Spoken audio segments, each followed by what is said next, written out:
Predsjednica Srpskog instituta u Vašingtonu, autor i politikolog Danijela Sremac u razgovoru sa kolegom Brankom Mikašinovićem govorila je o otvaranju Tesla grada u Srbiji sa specijalnom ekonomskom zonom radi privlačenja stranih investicija i ekonomskog razvoja. Tesla grad predstavlja saradnju između Srpskog instituta, koji je organizovan ovde u Vašingtonu prošle godine sa ciljem da pomognemo srpskom narodu u raznim oblastima, i Babson College, najbolji američki fakultet u privredi, koji gleda zemlje po svetu gde bi primenili svoje gradove budućnosti, a to su u stvari nove ekonomske zone.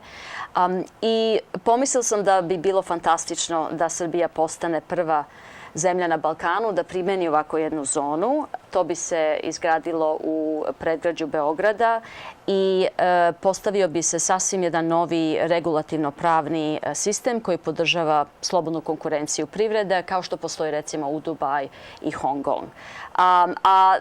Ime Tesla grad naravno priliči, čini mi se, zato što Tesla je bio čovek inovacije i kreativnih ideja, a Tesla grad bi bilo mesto za inovativna pravila za privredu i nadamo se da bi takođe privuklo masovni broj investitora i kompanija u tehnologiji koji bi došli za Srbiju. Momentalno postoji u stvari po svetu masovni kapital koji je neiskorišćen. Znači, investitori sede na taj kapital i gledaju gde bi mogli da investiraju i da nađu dobar povoljan ambijent za te investicije. Tesla grad bi pružio novi regulativni pravni okvir ili ambijent koji u stvari investitori traže da bi investirali. I Srbija bi sa time stvarno postala i dovela neke novitete na Balkanu sa tom novom zonom. I posebno bi bilo bitno zato što momentalno ekonomski indeks za ekonomsku slobodu u Srbiji, Srbija se stavlja na 95. mestu.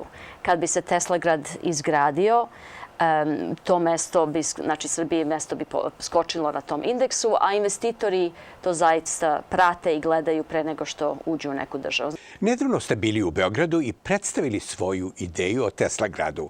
Kako je ta ideja prihvaćena u razgovorima sa članovima vlade i zainteresovanima uopšte? Imali smo veoma pozitivnu reakciju u Beogradu. Našli smo se sa premijerom, sa ministrom za financije, sa raznim članovima srpske vlade i Skupštine, takođe sa raznim investitorima, ljudima iz raznih političkih partija, sa princem Aleksandrom. Svi oni podržavaju osnovne, ključne delove te ideje i shvataju koliko je bitno u stvari da se dovedu novi investitori u Srbiju. A posebno je bilo ovako interesantno njima što bi Tesla grad recimo kreirao, predviđa se između 20 do 30 hiljada novih radnih mesta u svim strukama. Takođe, kad bi proradio Tesla grad, to bi donosio oko 10 do 12 milijardi dolara godišnje Srbiji. U tome bi imao učešće i srpska vlada. Znači, od tog profita bi se stvorio i fond specijalni koji bi bio za, recimo, za penziju, za zdravstveni deo, sektor države, za parkove, muzeje i društvena mesta u Tesla gradu i za druge svrhe. Znači, znatno bi značilo za Srbiju tako nešto izgraditi. Šta bi trebalo preduzeti da bi se ideja Tesla grada ostvarila? Prvo, kada bi dobili pismo od vlade Srbije, pismo namera, onda bi Srpski institut i Babson College se obratili investitorima u dijaspori širom sveta da se napravi jedan Tesla grad investicioni korporacija za izgradnju, razvoj.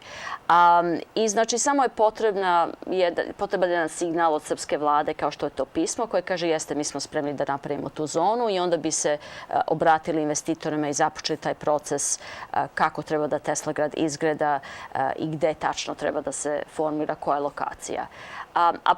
Pored toga želim da podstaknem da dovelo bi Tesla grad mnoge beneficije Srbiji, ali i samim imenom tog grada smatram da bi potvrdio celom svetu koliko znači Tesla za srpski narod i kao najveći srpski i svetski naučnik.